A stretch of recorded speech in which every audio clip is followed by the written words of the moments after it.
அனைவருக்கும் வணக்கம். இந்த வீடியோவில் என்ன பார்க்க போகிறோம் அப்படின்னு பார்த்தீங்கன்னா, பங்குனி மாதத்தில் வரும் மிக முக்கியமான சிறப்புக்குரிய நாள் பங்குனி உத்திரம். ஒவ்வொரு மாதமும் வரும் பௌர்ணமி நாள் முருகப்பெருமான் மற்றும் சிவபெருமானுடன் தொடர்புடைய வழிபாட்டு நாளாக கருதப்படுது. ஆனால் பங்குனி மாத பௌர்ணமியான பங்குனி உத்திர தினம் முருகப்பெருமானுடன் அனைத்து தெய்வங்களையும் வழிபடுவதற்கும் ஏற்ற நாளாக சொல்லப்படுது. பங்குனி மாதத்தில் பௌர்ணமியும் உத்திரம் நட்சத்திரமும் இணைந்து வரும் நாளில் இந்த உற்சவம் கொண்டாடப்படுது.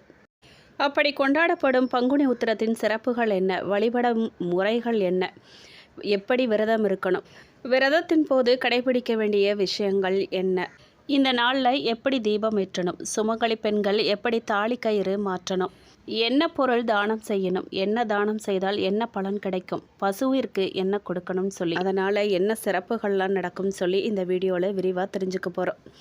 வீடியோவை ஸ்கிப் பண்ணாமல் முழுசாக பாருங்கள். நீங்கள் இப்போ தான் புதுசாக நம்ம சேனலில் பார்க்குறீங்க அப்படின்னா இப்போவே சப்ஸ்கிரைப் பண்ணி கூடவே பெல் ஐக்கானையும் கிளிக் பண்ணுங்கள். வாங்க வீடியோக்குள்ளே போகலாம். யாருக்கெல்லாம் அந்த முருகனை பிடிக்குமோ அவங்க ஓம் சரவண பவன் சொல்லி கமெண்ட் பாக்ஸில் பதிவிடுங்க. இந்துக்களின் மிக முக்கியமான வழிபாட்டு நாட்களில் ஒன்று பங்குனி உத்திரம். பங்குனி மாதத்தில் பௌர்ணமியும் உத்திரம் நட்சத்திரமும் இணைந்து வரும் நாளில் இந்த உற்சவம் கொண்டாடப்படுது. இதை முருகப்பெருமானுக்குரிய மிக முக்கியமான வழிபாட்டு நாளாகவும் விரத நாளாகவும் கருதப்படுது. முருகப்பெருமான் இந்திரனின் மகளான தெய்வானையை திருமணம் செய்து கொண்டது இந்த நாளில் தான் சொல்லி புராணங்கள் சொல்லுது. முருகப்பெருமான் மட்டுமில்லைங்க, சிவன் பார்வதி, ஸ்ரீராமர் சீதை, ரங்கநாதர் ஆண்டாள் என பல தெய்வீக திருமணங்கள் நடைபெற்ற நாள் தான் இந்த பங்குனி உத்திரம். இந்த நாளில் விரதம் இருந்து வழிபட்டால் திருமணம் வளம் கிடைக்கும் என்பதுதான் பங்குனி உத்திர விரதத்துக்கு கல்யாண விரதம் என்ற பெயரும் வந்தது. இந்த நாளில் முருகப்பெருமானின் அறுபடை வீடுகளிலும் காவடி பால்குடம் ஏந்தி வந்து பக்தர்கள் நேர்த்திக்கடன் நிறைவேற்றுவாங்க. இந்த நாளில் விரதம் இருந்து வழிபட்டால் திருமண வாழ்க்கையில் இருக்கும் தடைகள் நீங்கி நல்ல வாழ்க்கை துணை அமையுங்கிறது நம்பிக்கை.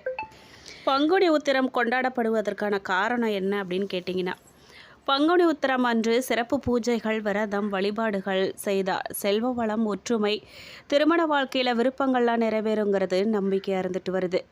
முருகப்பெருமானின் அருள் கிடைக்கும். அதனால தான் இந்த நாளில் வேண்டுதல் நிறைவேறிய பலருமே மொட்டையடித்து காவடி ஏந்தியும் முருகப்பெருமானுக்கு நேர்த்திக்கடன் நிறைவேற்றுறத வழக்கமாக வச்சுருக்காங்க. பங்குனி உத்திரம் அன்று திருமணம், சொத்துக்கள் வாங்குவது, வீடு கிரகப்பிரவேசம் செய்கிறது போன்ற சுப நிகழ்ச்சிகளை நடத்துறது வழக்கமாக இருக்குது. தமிழகம் மட்டும் இல்லாமங்க, கேரளா, கர்நாடகா, ஆந்திரா போன்ற மாநிலங்களிலும் திருமண வரம் வேண்டி பங்குனி உத்திர நாளில் பலரும் விரதம் இருக்கிறது வழக்கம். திருமணமாகாத ஆண் பெண்கள் மட்டுமில்லாமல் திருமணமான தம்பதிகளும் இந்த நாளில் சிறப்பு பூஜைகள் செய்து தங்களின் வாழ்க்கை சிறப்பாக அமையணும்னு சொல்லி வழிபாடு செய்வாங்க. இது தெய்வத்துக்கும் மனிதர்களுக்கும் இடையே ஆன்மீக பந்தத்தை உருவாக்கும் நாளாக சொல்லப்படுது. பல தெய்வங்களுக்கும் திருமணம் நடைபெற்ற நாளாக இருந்தாலும் பங்குனி உத்திரம் முருகப்பெருமானுக்குரிய நாளாகவே கருதப்படுது.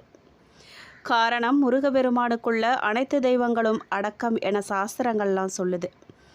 அதனால தான் இது முருகனுக்குரிய வழிபாட்டு நாளாக சொல்லப்பட்டிருக்கு.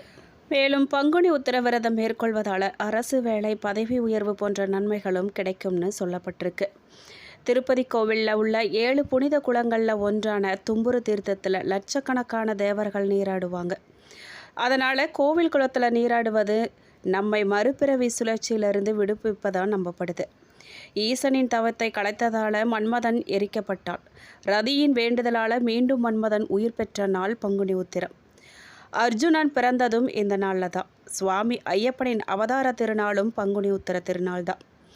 பங்குனி உத்திர நாளில் தானம் கொடுப்பதும் தர்ம செயல்களில் ஈடுபடுவதும் மிகவும் புண்ணியமான காரியமாக கருதப்படுது. இவ்வாறு செய்கிறதால நம்முடைய பாவங்கள் நீங்கி நற்பெயர்கள் கிடைக்கும்ங்கிறது நம்பிக்கையாக இருந்துட்டு வருது. பங்குனி உத்திரத்தன்று திருவிளக்கு தீபத்தில் சிவபெருமானும் பார்வதி தேவியும் ஐக்கிய சொரூபமாக எழுந்தருள்வதாக ஐதீகம். அதனால தான் அன்று காலை எழுந்து நீராடி வீட்டில் விளக்கேற்றி வைத்து சிவபெருமானை கல்யாண சுந்தரராக பாவித்து வணங்கணும். பங்குனி உத்திரம் அன்று திருமணம், சொத்துக்கள் வாங்குவது, வீடு கிரகப்பிரவேசம் செய்வது போன்ற சுப நிகழ்ச்சிகளை நடத்துவதும் வழக்கமாக இருந்துட்டு வருது. மேலும் திருமண தடைகள் நீங்கி செல்வ செழிப்போடு வாழ்வதற்கு பங்குனி உத்திர விரதம் எப்படி மேற்கொள்ளணும், என்ன வழிமுறைகள்லாம் கடைபிடிக்கணும்னு சொல்லி விரிவாக பார்க்கலாம் வாங்க. முருகப்பெருமானுக்குரிய மிகவும் சிறப்பான விரதங்களில் ஒன்று பங்குனி உத்திர விரதம். பங்குனி மாதத்தில் வரும் பௌர்ணமி திதியும் உத்திரம் நட்சத்திரமும் இணைந்த நாளையே பங்குனி உத்திரம் திருநாளாக கொண்டாடுறோம்.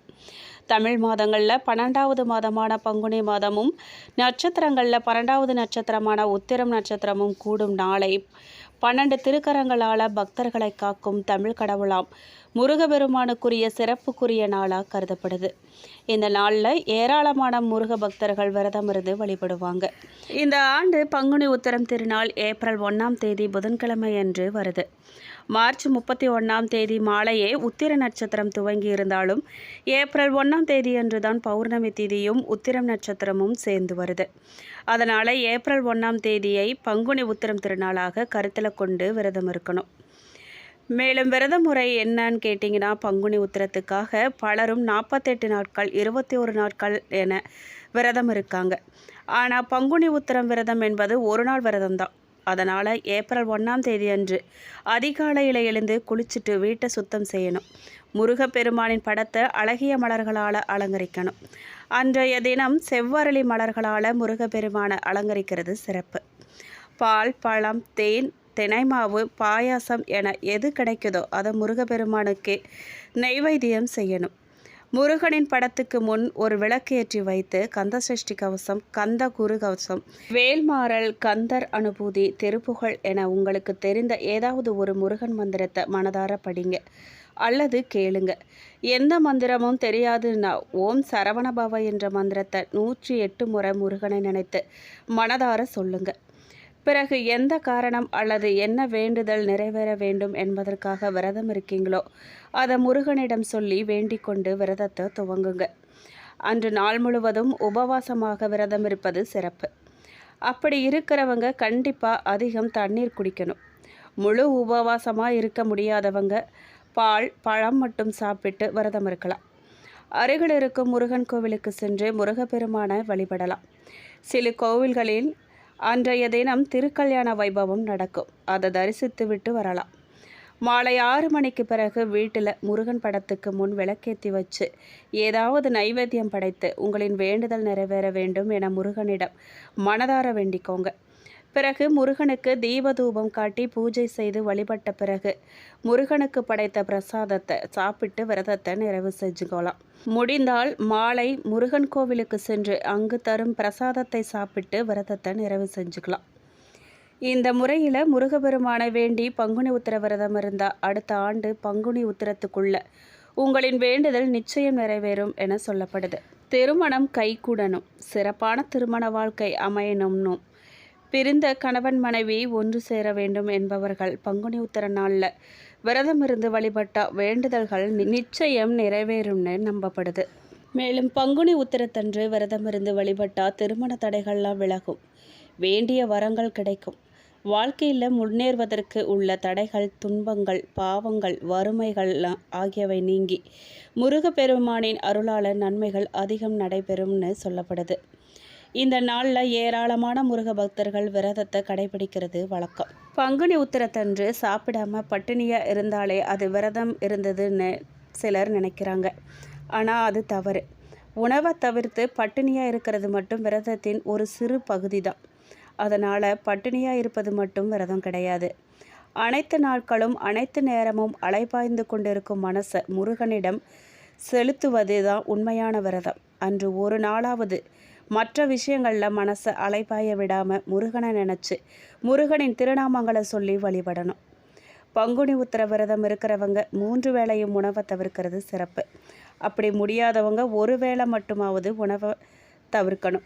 அது முடியாதவங்க சமைக்காத உணவுகளை, அதாவது காய்கறிகள், பழங்கள் ஆகியவற்றை சாப்பிட்டு விரதம் இருக்கலாம். பங்குனி உத்திரம் அன்று நாம் சாப்பிட வேண்டிய 3 வேளை உணவையும் மற்றவர்களுக்கு தானமாக அளிப்பது சிறப்பு. பங்குனி உத்திரம் விரதம் இருக்கும் பக்தர்களின் சிலர் கோவிலுக்கு சென்று மட்டும் வழிபாடு செய்வாங்க. இன்னும் சிலர் வீட்டில் மட்டும் வழிபட்டு விட்டு இருப்பாங்க. ஆனால் இந்த இரண்டுமே தவறு. பங்குனி உத்திரம் அன்று விரதம் இருக்கிறவங்க கோவிலுக்கு சென்றும் வழிபடணும், வீட்டில் வந்து வழிபடணும். 2 விதமான வழிபாடுகளையும் கண்டிப்பாக மேற்கொள்ளணும். இறைவனை பூஜை செய்து இறைவனிடம் நாமங்களை உச்சரித்தபடி இருப்பது ரொம்ப ரொம்ப அவசியமான ஒன்று. முருகப்பெருமானுக்கு அன்றைய தினம் செவ்வரளி மலர்களால் அலங்காரம் செய்து பால், பழம், தேன், தினை மாவு அல்லது ஏதாவது இனிப்பு செய்து நைவேத்தியமாக படைச்சு வழிபடலாம். முடியாதவங்க வெத்தலைப்பாக்கு 2 வாழைப்பழம் வைத்து வழிபடலாம். பங்குனி உத்திரம் அன்று கந்தசஷ்டி கவசம் பாடலை பாராயணம் செய்கிறது நல்லது. பங்குனி உத்திர விரதம் இருக்கிறவங்க யாரிடமும் கோபம் கொள்வதோ தீய சொற்களை பேசுவதோ கூடாது. சுற்றி உள்ள அனைவரையும் முருகனாக நினைத்து அன்பாக நடந்துக்கணும். பங்குனி உத்திரம் அன்று முருகபெருமான் மட்டும் இல்லாமல் சிவன், பார்வதி, ராமர், சீத்தை, ஆண்டாள், ரங்கநாதர் ஆகிய தெய்வங்களின் படங்களை வச்சு வழிபாடு செய்யலாம். மேலும் முருகனுக்கு வெற்றிலை தீபம் ஏற்றி வழிபட்டால் சகல சம்பத்துகளும் கிடைக்குங்கிறது நம்பிக்கை.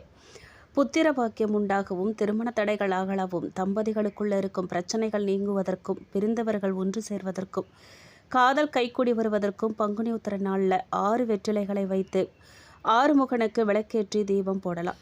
ஒரு தாம்பூலத்தட்டில் சந்தனம், குங்குமம் இட்டு வெற்றிலைகளை வரிசையாக வட்ட வடிவில் விரித்து வைத்து நடுவில் மலரின் மீது ஒரு அகல் வைத்து பஞ்சு திரியிட்டு நெய் விட்டு தீபமேற்றி வைத்து கந்தசஷ்டி கவசம் பாட வேண்டிய வேண்டுதல்கள் நிறைவேறும். திருப்புகழ், முருகன் மந்திரங்கள், ஸ்தோத்திரங்கள், நாமாவளிகள் போன்றவை உச்சரிக்கலாம். மேலும் காலை மாலையில் கோயிலுக்கு சென்று தெய்வ திருமண வைபவங்களை கண்டு ரசித்தா திருமணமாகாதவர்களுக்கு விரைவில் திருமணமாகும் என்பது நம்பிக்கை. சுமங்கலி பெண்கள் கணவனின் ஆயுள் நீடிக்கவும் தீர்க்க சுமங்கலி பாக்கியம் பெறவும் பங்குனி உத்திர நாளில் புது தாலி கயிறு மாற்றலாம். பூஜைகள் செய்த பின்பு கிழக்கு நோக்கி அமர்ந்து கொண்டு வழக்கம் போல நீங்கள் புது தாலி கயிறை எப்படி மாற்றுவீங்களோ அது போல மாற்றிக்கலாம். மேலும் கோவிலுக்கு சென்று அல்லது ஏழை எளியவர்களுக்கு அன்றைய நாள் குளிர்ச்சி பொருந்திய பானகம், நீர், மோர் போன்றவற்றை தானம் செய்தால் விரைவிலேயே புத்திர பாக்கியம் உண்டாகும். அன்னதானம் செய்கிறவங்களுக்கு வேண்டிய வேண்டுதல்கள் நிறைவேறும். வஸ்திர தானம் செய்கிறவங்களுக்கு சகல செல்வங்களும் கிடைக்கும். குடை தானம் செய்கிறவங்களுக்கு குறைவில்லாத ஞானம் உண்டாகும்.